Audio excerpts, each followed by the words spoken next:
準備，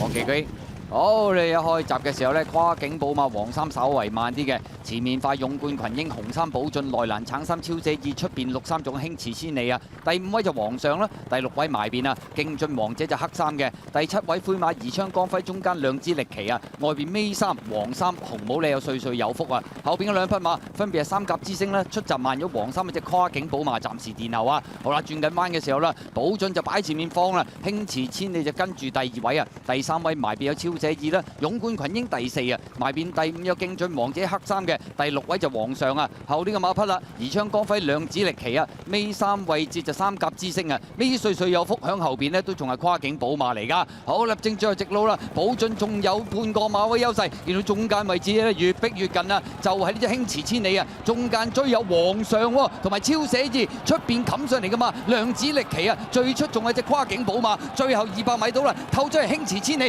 中間上嚟㗎嘛，就係呢隻皇上啊，咁啊中檔位置仲係超寫意啊，最後50米到啦，外邊皇上咧一路冚咗上嚟，同埋邊嗰隻咧輕馳千里拍住一齊到，第3名嘅馬咧埋邊勁進王者，中間超寫意，咁啊外邊呢黃衫嗰隻就跨境寶馬嚟㗎。結果今場賽事，哇北半球初出馬，皇上係咪駕到呢？外邊冚咗上嚟，咁啊似乎係壓到入邊嘅片嚟片去啊，輕馳千里臨尾第3埋邊。勁進王者，中間超寫意，